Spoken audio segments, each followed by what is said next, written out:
Welcome to the Paperboyz. It is September 16th. We are the Courier sports staff. I'm sports editor Doug Newhoff. To my left is assistant sports editor Jim Sullivan. To my immediate right, sports writer Jim Nelson. And to my far right, sports writer Nick Petaros. Let's get this started with a look back at last weekend's college football games. UNI held off Eastern Washington 38-35, and Iowa pulled away from Iowa State in the second half to win 31-17.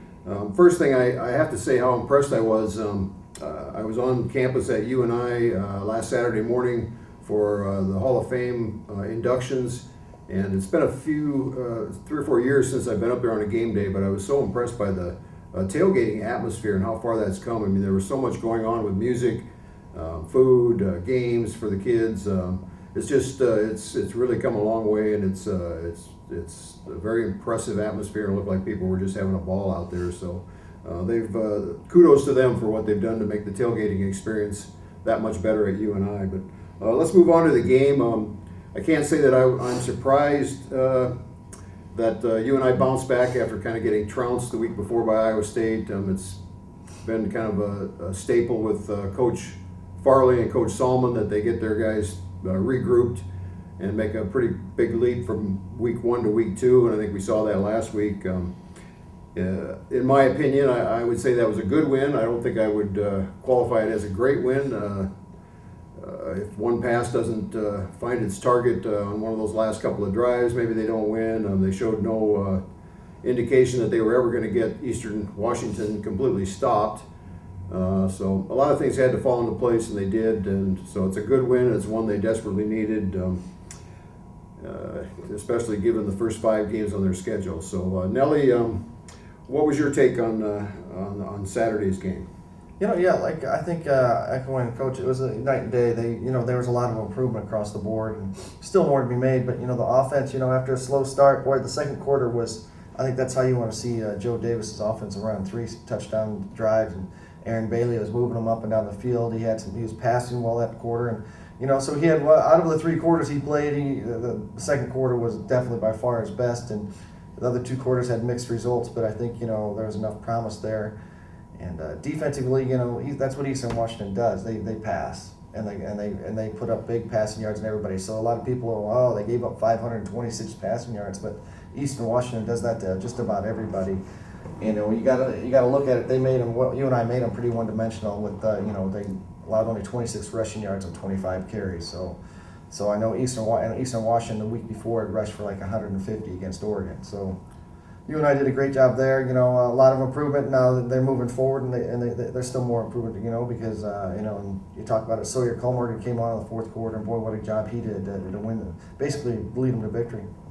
It's kind of out of the box, but do you foresee a scheme or a set where they try to use both of these quarterbacks at once in a double shotgun or some kind of crazy thing like that? I think because teams are going to start thinking when Bailey's out there, they might do it because he's there. I was just listening to Tim Walsh's press conference yesterday for Cal Poly, and he goes, somebody asked about the 2 quarterbacks. He goes, well, one's a runner and one's a thrower, but the big difference is the runner he can throw too because he threw some nice long balls.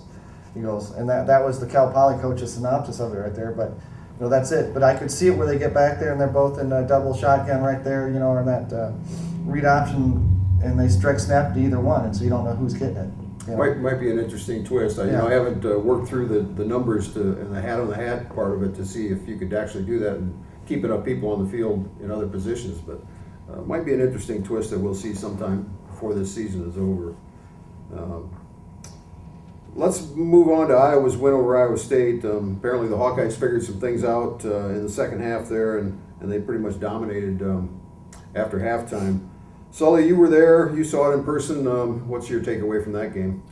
Well, I think if you're an Iowa fan, you have to be reasonably satisfied, and reasonably being the operative word there. We were just talking downstairs to a fan who's dipping his toe in the water just a little bit. I mean, they've been through enough disappointments in recent years that they're not all in. But all the signs early on are pointing in the right direction. Obviously, they're going to face better teams in theory than Illinois State, Iowa State down the road. But again, things seem to be working rather well. C.J. Beathard, I thought, was outstanding on Saturday. He was in my mind, the difference maker with his ability not just to throw the deep ball, which is something we wondered if he could do to that group of receivers, but also with his feet, his legs. He bailed Iowa out of really, really bad field position a couple of times, and so that was good for Iowa fans to see. The ground game looked really good, especially in the second half. By necessity, Kirk Ferentz had to turn to Jordan Canzeri to be the workhorse, and he, one fumble notwithstanding, came through in a big way. The defense adjusted in the second half, put pressure on Iowa State and on Sam Richardson. I think that was sort of the theme of the game, especially the second half, pressure. They press covered Iowa State's receivers, made it tough for them to get free. They put pressure on Richardson, so he could not sit back in the pocket and throw. The ground game was non-existent, 5 yards in the second half. Offensively, they control the clock. They just ran it down the field. They found a connection with Vandenberg, and finally, Riley McCarron, not a guy known for his breakaway speed, got behind the secondary and scored the game-winning touchdown. All in all, again, I think it was an encouraging day for Iowa. Not a defining moment, perhaps, but one they can certainly build on, and one that gives the fans at least some reason for hope going forward. Yeah, one thing I was curious is how Iowa's offensive line would perform against Iowa State's defensive line, which looked pretty good against Northern Iowa.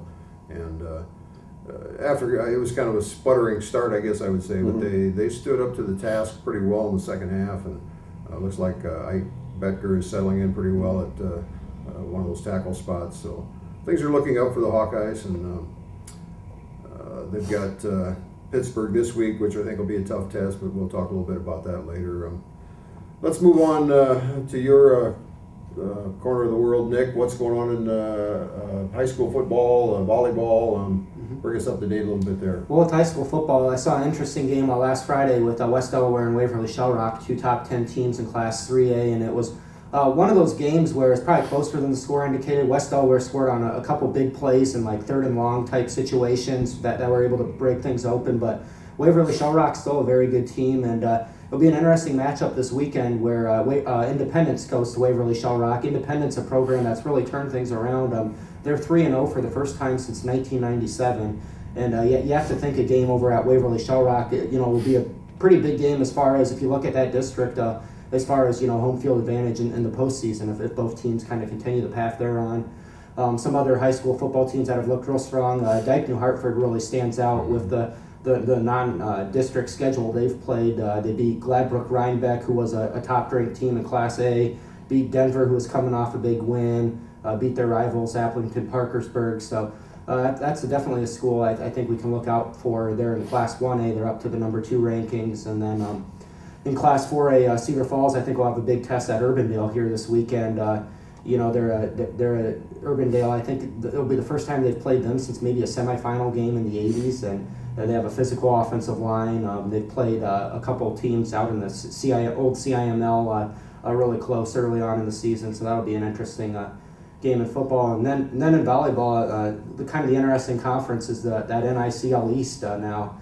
You have Sumner Fredericksburg that beat Columbus last night in a 5-setter. They've won their first 3 matches, but all 3 matches have gone 5 sets. And this is a Sumner Fredericksburg team that's off to an undefeated start and ranked number 3 in Class 2A. You've got Dyke New Hartford, the defending 4-time state champs that haven't played them yet. Columbus is much improved, but they've just run a gauntlet of teams that they've had to face early on. And so I think any team in that NICL East almost feels like they can make a run in the postseason based on the caliber of teams they're playing in league play. Cedar Falls got nicked last night for the first time, which was kind of a surprise, and not that they necessarily got beat, but they got handled pretty well. I mean, By Kennedy. By Kennedy in 3 sets. And that was a team they beat Kennedy twice in a tournament over the weekend too. Right. So. Let's look ahead a little bit to what we've got on the college schedule this week. UNI goes out to Cal Poly, where they haven't been for a few years, but it's always an interesting trip. San Luis Obispo is an interesting place to visit. I looked up some stats last night. I was kind of curious what Cal Poly was all about, and there are some pretty interesting things about this team. They beat Montana 20-19 in their second game after Montana beat North Dakota State in the season opener. Then they lost to Arizona State 35-21, but that was a 21-21 game after 3 quarters. So obviously they're pretty competitive, but you look at the numbers and you try to kind of figure out how. They've got a roster that's loaded with D1 and JUCO transfers, including a kid from Iowa, or played at Iowa, Colin Gebel, who was an offensive lineman out of Illinois, but he transferred out there. So some of the numbers that kind of stood out to me, in the Montana game, Cal Poly ran 89 plays, had 330 rushing yards, and they were +3 on turnovers with 3 interceptions, but they were outgained 459 to 386. But they still had a time of possession advantage of over 11 minutes. So then we go to the Arizona State game. The numbers are kind of similar. They ran 80 plays, had 284 rushing yards. They were +2 on takeaways, had another interception. They had about a 5-minute advantage in time of possession, but they were outgained 531 to 330 overall. So through 2 games, they're allowing an average of about 500 yards per game. They're only averaging about 10 or 11 passing attempts per game, so it's primarily an option rushing attack, a true triple option from what I understand. And they're +5 on takeaways with 4 interceptions, so they may give up a lot of yards, but it appears that they're finding a way to make big plays to stop drives at key times. So I'm sure you've researched this a lot more than I have, Nellie, but what do you see the Panthers up against this week? It's like you said. If you've seen Georgia Tech or Navy play, or Georgia Southern, even for that matter, it's this triple option, and they're going to bring it at you. Now, Tim Walsh last night alluded to they have some shotgun stuff. I actually got to see 2 or 3 quarters of the Cal Poly Arizona State game Saturday night, and I didn't see them in any of that. They were pretty much primarily in that triple option, but they're going to throw a couple times. They're going to try to lull you to sleep, but they're going to bang at you 1 yard, and then they try to break. They hope to break one, and that's what he alluded to last night. So the key for UNI is they got to get off the field. They can't let them have these, 8-minute drives, scoring drives, and the offense has got to move the ball. The defense has got to find a way to play or to get off the field, and basically it's assignment defense. Each guy's got to do his job. A guy's got the fullback, guy's got the running back, and guy's got the pitch guy. And if you try to do too much and one guy tries to, go off his assignment, that's when they break one down the field. So it's going to be big on the defense. And again, Aaron Bailey, I'm guessing Aaron Bailey's going to get his 3rd start in a row, but we'll probably see Sawyer Cole-Morgan at some point. He's got to be a little more consistent. He's had, if you look at all his play, he's had 1 really good quarter and probably 4 good drives. And so, he's great with his feet. He's very comfortable with that read option, and he needs to, him and the receivers got to get on connect, and maybe some lengthy drives there too. One thing that was good about last week's game is the ball did get into the wide receivers' hands more than it did the first week. I mean, Charles Brown and Darius Fountain and Logan Cunningham were all pretty involved in the offense, and a lot of that was when Cole-Morgan came in, but that was good because the first week it seemed like it was primarily dumping it off to the backs and so forth. So yeah. Logan Cunningham might be game time type of thing. He banged up his shoulder. He returned after he did it and caught the winning touchdown, or the game tying touchdown, I believe it was. And so they said that's going to be a progress this week, whether or not. And same thing with the DeAndre Hall and his broken right hand. But all intention. Farley said most likely those two will both play. Sully, you and I have been on the UNI football beat for the previous 25 years. Thanks for reminding me. Whatever it may be. I've seen UNI play a handful of triple option attacks, and it always seems like it's been a good matchup for UNI. Well, if you look at Mark Farley's defense, it's always predicated on doing is stopping the run. That's always been their forte, no matter what the other team runs, and they've been quite good at it over the years, and it sounds like they're quite good at it again this year. The last time I remember seeing a option-based offense in the Dome or anywhere else was Wofford in 2011, their second to last playoff run. And that game was in the 20s. Wofford got some big plays, I believe, and UNI won via special teams and some other things. They are very good at, stopping it. The interesting thing for me in this game is what will Mark Farley ask of Joe Davis's offense. That offense, and I may be wrong about this, is not necessarily ball control, let's run 10 minutes off the clock sort of deal. It's more, let's go in a hurry, let's get down the field, let's score, and okay, defense, you take over. So is he going to ask that offense to try to control the ball? Are they going to try to quick strike? How are they going to approach that?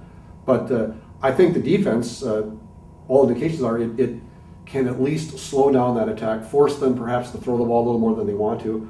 And as Nella suggested, the question will be, how well does UNI execute, how disciplined it can be, how well does it stick to assignments? That, in part, will be the defensive key to it.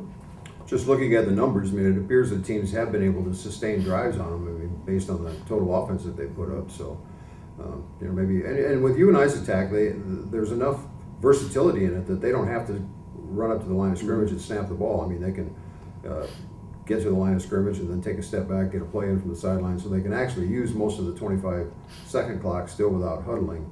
So they have some control over the tempo that way. Although, like Nelly alluded to, it seemed like their best drives are the ones where they don't spend a lot of time doing pre-snap reads and getting plays in from the sideline. They just look over, get it, and go. But your thoughts, Nelly?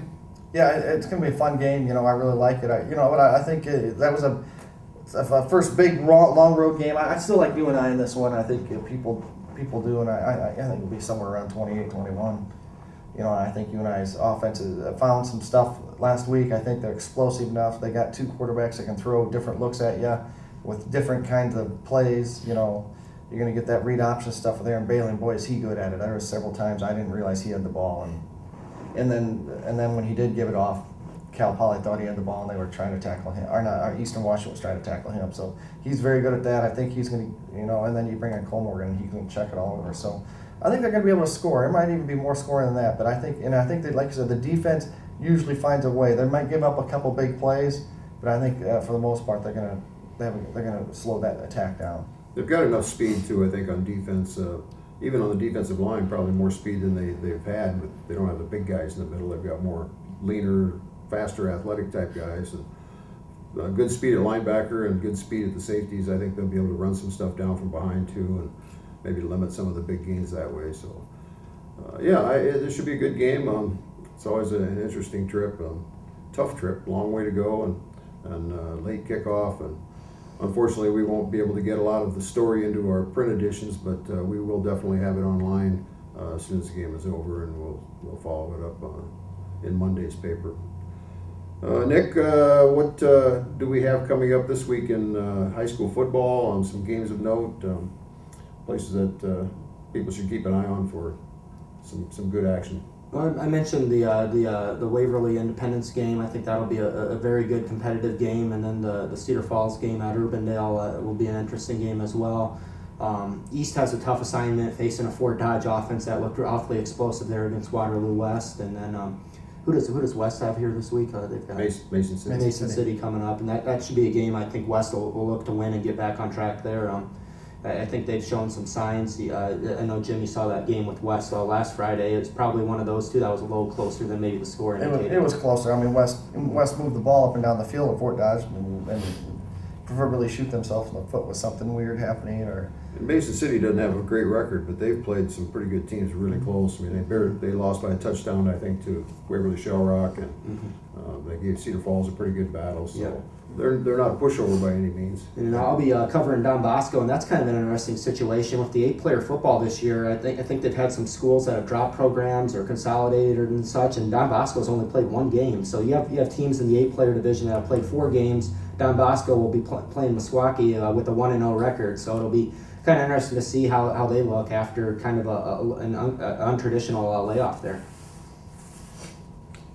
Very good. That's going to do it for this week. Our staff will be out and about again this weekend, and as always, you can catch all the action at www.wcfcourier.com or in our print editions. Until next week.